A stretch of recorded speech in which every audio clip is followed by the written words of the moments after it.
Boris Johnson said today, it's largely the impact of this new variant, which is putting so much additional pressure on the NHS. What does that pressure look like in intensive care units?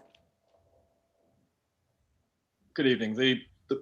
Our intensive care units are full to bursting.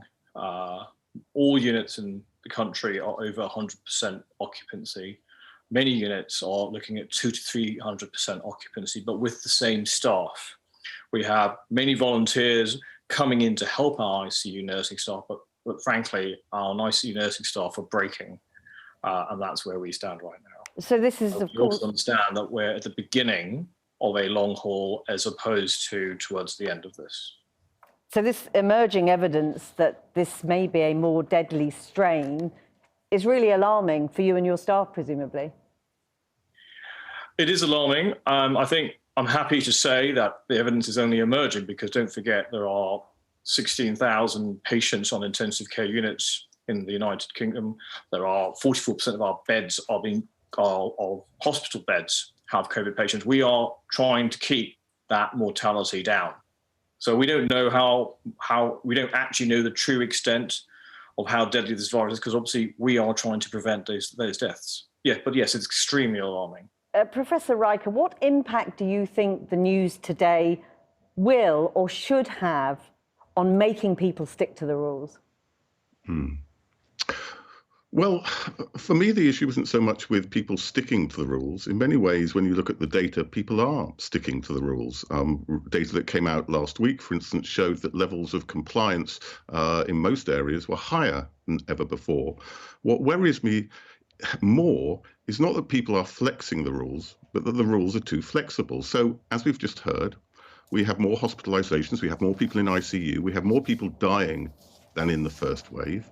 We have a variant that's more transmissible, and now we learn that it's more lethal. And yet, the so-called lockdown is much looser than in the first wave. So all the data points to the fact that, for instance, in many schools, 5 times as many children are back at school. Twice as many people are back at work. If you look at the data that came out yesterday on footfalls at shopping centres, that's nearly twice as high as in April. And if you look at the data of number of people on the streets, it's nearly twice as high. And that seems illogical to me. We've got to do everything we can do to limit interaction between people, and it simply doesn't make sense to allow people to come in and out of our houses to be cleaners or to be tradespeople. It doesn't make sense for us to be able to gather in religious gatherings. It doesn't make sense for nurseries to be open. It doesn't make sense to define essential workers so broadly that in some schools a half of children are back at school. We've got to be realistic about the problems. We've got to understand that the problem is not the public. The problem is very much the lack of effective measures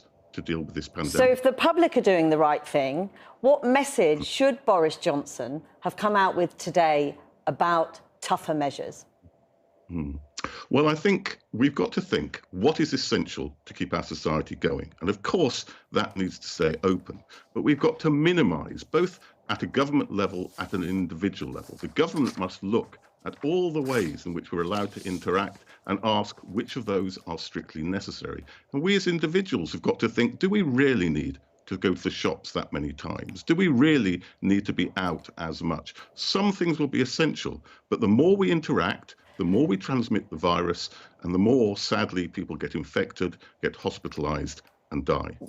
Dr. Puducherry, I see you shaking your head there. We're walking a bit of a tightrope in a way, aren't we? We've got this concerning news about a higher death rate, this emerging evidence, up against the really good news of millions of people being vaccinated. Are you worried, though, that people will become more complacent the more people are vaccinated?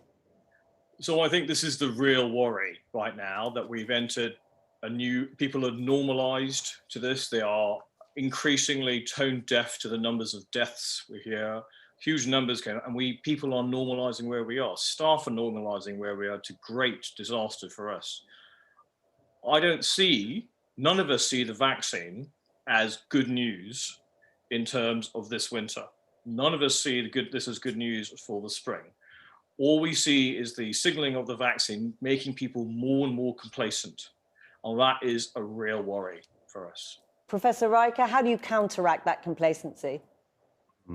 Well, there's a lot of research on the effects of vaccination on subsequent behaviour. And in some cases, yes, it leads to complacency. It doesn't always do so. It's not inevitable. And the work that was done before Christmas, asking people how their behaviour would change when they got a vaccine, suggested, for instance, in young people, 29% said they may become more complacent. So it's a problem, but at the same time, not everybody is going to do it.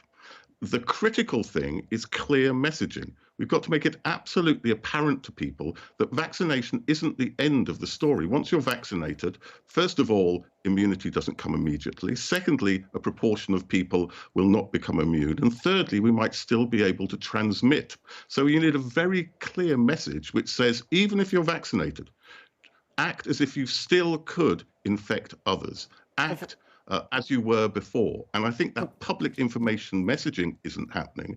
And at the same time as people are vaccinated, it's really important that someone talks to them and makes this really clear. Professor So the Reicher. information campaign is essential.